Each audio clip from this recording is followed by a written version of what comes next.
On commence l'émission, les gars, avec une superbe vidéo de Micode. Vous connaissez le youtubeur Micode? Tu as dû en passer J'ai déjà vu le nom me dit quelque chose. Mais c'est un gamin. C'était un gamin. Il a beaucoup grandi parce que c'est un gars je suis depuis très longtemps. Il fait ça super bien. Il fait des super analyses. Je suis pas toujours d'accord avec ce qu'il dit, mais je trouve vraiment le travail qu'il a fait derrière ces vidéos, elle est superbe. Et dans la dernière émission, il a décidé de parler de l'IA. Et voilà, vous avez cette vidéo. Donc, je vais vous lire ce que j'ai écrit, c'est plus facile. Parce que Micode vient de publier une vidéo qui mérite le détour. C'est une vidéo d'alerte sur les dangers cognitifs de la dépendance massive à l'IA. Donc, surtout les IA type chat, GPT, Grok et tout ça. Micode explique que l'IA ne va pas nous remplacer demain avec un scénario Skynet, vous savez, où l'IA prend le contrôle et l'humain est esclave de l'IA, et voilà, mais qu'elle risque plutôt de nous rendre idiots à petit feu, en nous faisant déléguer notre réflexion, notre apprentissage et nos compétences. Ce sont des sujets qu'on a déjà vus ensemble. On a eu cet échange carrément avec Grok qui nous disait « Oui, c'est pas une bonne idée d'utiliser l'IA pour déléguer ton intelligence ». Dans cette vidéo, qui dure une trentaine de minutes, il développe un peu sur l'idée de dette cognitive. Et ça, j'ai adoré cette partie-là parce qu'il parle de dette cognitive. Ça veut dire quoi? Cette dette est exactement comme les autres dettes que l'humain accumule par fainéantise ou manque de temps. Quand on cherche des gains immédiats, mais par contre, la facture, elle est salée et elle vient après. Tu vois. Donc, le concept clé de ça, c'est on délègue les formes mentales. Donc, toute la partie réfléchir, raisonner, mémoriser, structurer les idées. On délègue tout ça à l'IA, ce qui fait que notre cerveau est de moins en moins sollicité, de moins en moins d'activité. C'est l'équivalent d'arrêter de marcher et rester sur le canapé devant Netflix, tu vois. Ça a des conséquences. Les connexions neuronales sont de moins en moins renforcées, surtout le cortex préfrontal pour le contrôle, la planification et la créativité. Ce qui fait que on entre dans un état où on est les maîtres du futur, c'est-à-dire on aimerait planifier, on voudrait faire machin, mais quand on arrive au présent, on n'a pas l'énergie, on n'a pas le nécessaire pour que nous puissions poser les briques de ce qu'on veut construire. Et ça, c'est là, cortex préfrontal et toute la partie du cerveau qui est touchée justement par trop d'interactions avec l'IA. Un exemple concret, inspiré par une étude de Massachusetts Institute of Technology, des gens qui écrivent des essais avec ChatGPT montrent une activité cérébrale beaucoup plus faible, une mémoire de leur propre texte plus floue et peignent à reformuler ou citer sans aide. C'est mesuré via... Peigne, comme... Oui, c'est ça, ouais. Voilà, c'est mesuré via EEG sur plusieurs mois. Il parle beaucoup des 3 étapes de l'apprentissage pour le cerveau. Donc, vulgairement, c'est ingérer l'information, la trier, puis ensuite sauvegarder l'essentiel. C'est le processus d'apprentissage qui se fait en 3 parties. Et les effets dangereux d'une utilisation excessive de l'IA sur cet aspect-là. L'IA, elle détruit le système d'apprentissage. Donc, avec le temps, ça rend incapable d'apprendre. Ça, c'est extrêmement grave. C'est-à-dire, c'est pas juste, ça nous rend idiots, mais ça nous rend incapables de sortir de l'ignorance. C'est une prison. Donc, totalement, si on est incapable de comprendre, on devient totalement dépendant des autorités extérieures. Tout à fait. C'est, donc, pour moi, ça, c'est l'ennemi, ça, c'est le plus grand danger, parce que c'est déjà chez nous. C'est déjà là. On l'utilise, on fait avec, on coexiste, on essaie de trouver des excuses pour pouvoir l'utiliser et le mettre dans le rôle du gentil, alors que c'est un outil. C'est vrai, c'est un outil et ça dépend de ce qu'on fait avec. Mais, historiquement, l'humain a montré que quand tu lui donnes un outil puissant, il a tendance à tirer du mauvais côté.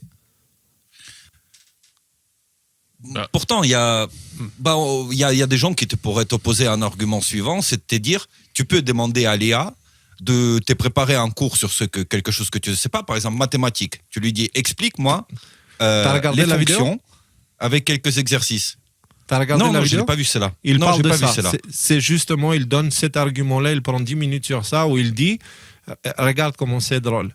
D'accord. Okay. Après, il parle aussi d'utiliser l'IA comme un éducateur personnel. Mais il précise que cette utilisation, avec des preuves, c'est pas juste il précise et il pense que, il te donne des éléments, des études et tout, que cette utilisation ne donne pas de super résultats en apprentissage avec des IA imparfaites et avec notre incapacité de faire des IA parfaites.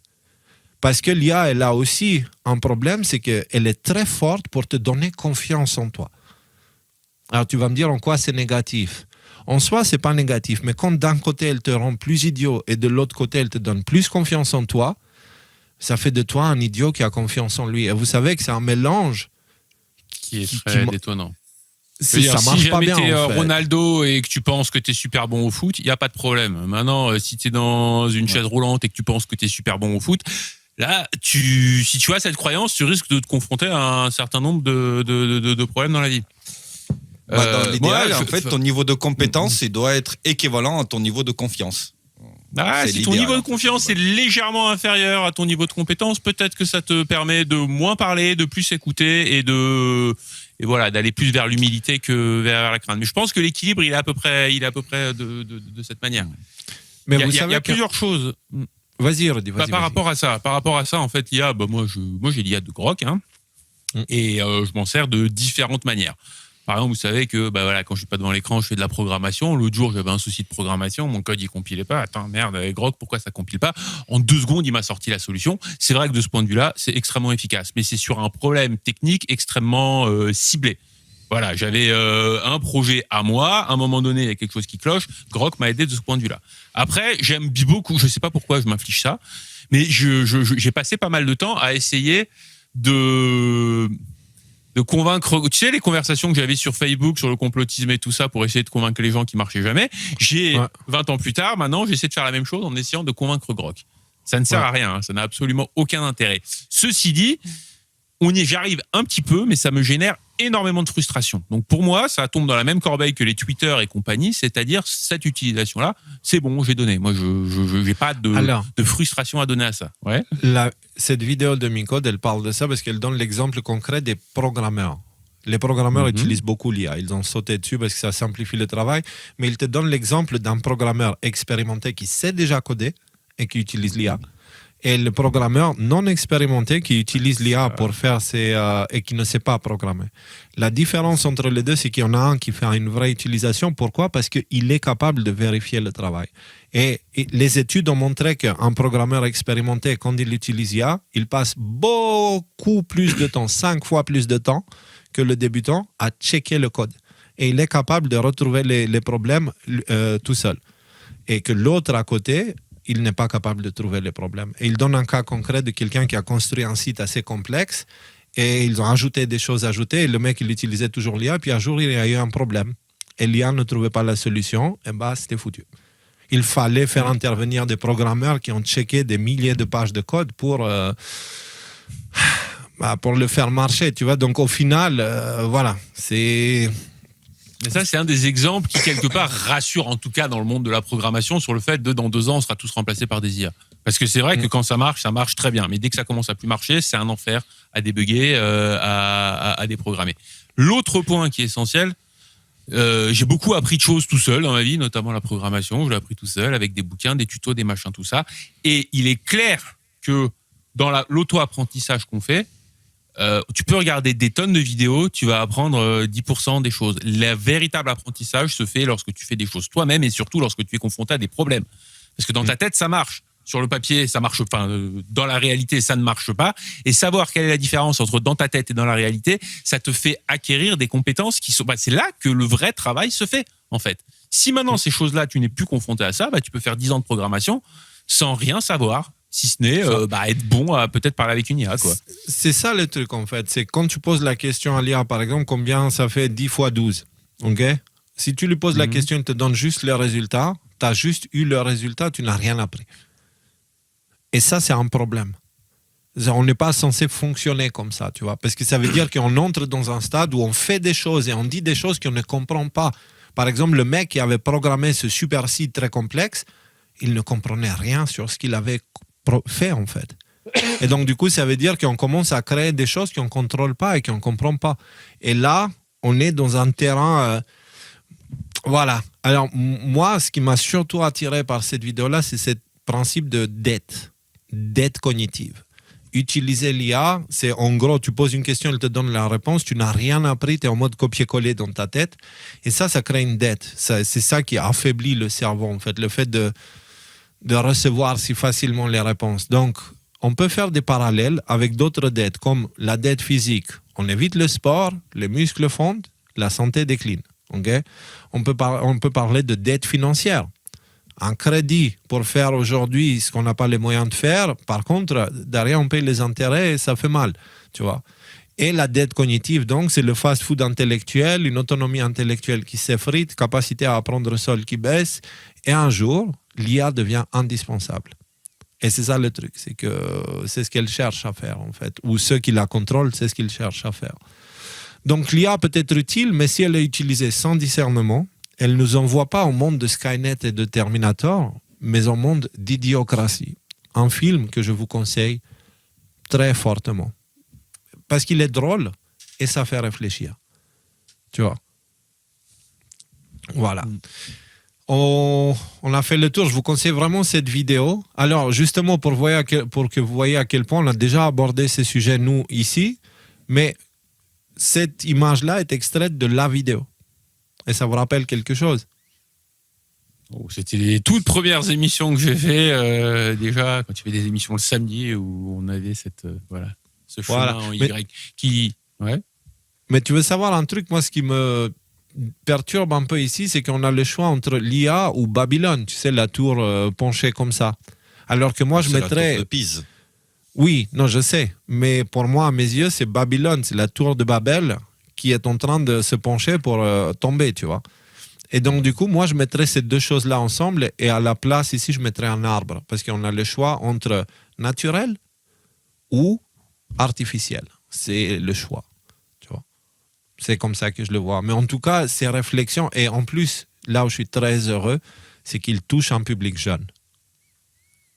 Et c'est le public qui a le plus besoin d'entendre ça. Tu vois. Et il le dit d'une façon qui ne fait pas flipper et qui responsabilise les individus. Donc, Micode, maintenant, est-ce qu'on n'aurait pas pu faire la même analyse sur la dette cognitive dans les années 2000 quand Google est arrivé? C'est ce que je dis, c'est qu'on vit déjà dans ce monde-là. C'est juste que maintenant, tu prends ce qu'on vit. Tu sais, l'effet bulle de chacun, où chacun pense qu'il a raison parce que Google lui a dit, et tu le multiplies par 1000 parce que tu ajoutes dedans l'arrogance de la fausse confiance en soi, tu vois. Ouais, okay, ouais. Donc là, ça fait un monde comme celui dans lequel on est. On va en parler en fin d'émission. Oui. C'est un sujet très pertinent. Donc, voilà. Alors, je finis sur nous avons un choix important à faire sur notre relation avec la technologie car elle n'est pas ce qu'elle paraît. L'évolution de la technologie n'est pas un fruit naturel qui est dû à l'évolution ou quoi que ce soit, car la CIA a mis la main sur cet aspect depuis longtemps. Et donc, je vous mets le lien vers cette émission de ce live, cet extrait de ce live. On avait parlé de la CIA, qu'ils avaient mis la main sur l'évolution technologique et c'est eux qui déterminaient où on place les budgets, qu'est-ce qu'on veut pousser pour l'avenir. Et donc, comme vous pouvez voir, dans l'évolution technologique, on peut avancer vers un monde qui nous rend indépendants et autonomes ou un monde qui nous rend complètement dépendants et soumis aux autorités inévitablement, tu vois. Et la technologie nous pousse vers ça. Essaye de nous transformer en des zombies, en fait, qui suivent bêtement, tu vois. Il y a juste un tout dernier petit point à mentionner, c'est que sur ce genre d'aspect technologique, ça se passe toujours de la même manière, c'est-à-dire que on a quelque chose d'alléchant, d'utile, qui fonctionne bien, tout ça, jusqu'à ce qu'on ait l'hameçon qui soit bien planté au fond de la gorge. Et après, l'IA peut changer, les logiciels peuvent changer, Google peut changer. Google, c'était génial dans les années 2000, jusqu'en 2015, 16, par là. On trouvait absolument tout ce qu'on cherchait sur Google, c'était super. Maintenant, c'est devenu un truc inutile qui sert à rien, à part nous mettre de la propagande dans la tête. l'IA, ça peut devenir comme ça. Et si on devient complètement dépendant cognitivement et qu'on n'arrive à rien faire, à rien apprendre, on n'est pas capable de lire 10 lignes de texte sans se déconcentrer, là, va y avoir un véritable souci. Donc, voilà. Pense à la jeunesse. Moi, je pense à la jeunesse. Moi, j'ai eu le grand privilège d'être né avant Internet et d'avoir vécu et d'avoir formé mon cerveau avant Internet, avant les smartphones. Les enfants qui sont nés dans un monde où ils ne peuvent pas imaginer un monde sans Internet et smartphone, ceux-là, ils sont en grave danger. Et ce danger, il ne se manifeste pas encore, tu vois. Il va se manifester quand ce sera eux les voteurs, tu vois. Quand ce sera eux qui représentent la majorité de la population. Et là, c'est on pas verra pour rien qu'il y en a qu'Android merdé, quoi. Android s'appelait Android. Hein. Et c'est pas du tout anodin. C'est-à-dire Non. que c'est pas le téléphone qui est Android. Hein. L'Android, c'est tout l'ensemble de l'interaction, l'humain et cette machine, qui en fait un ensemble Android. C'est pour ça qu'il y a des gens aujourd'hui qui non seulement ils sont angoissés, mais ils ont carrément des effets physiques si jamais ils laissent leur téléphone, ne serait-ce qu'une demi-heure chez eux. Hein. Moi, je m'en fous, j'ai un Ils ne peuvent iPhone. plus s'en détacher. Hein moi, j'ai un vieux Nokia, alors tout va bien.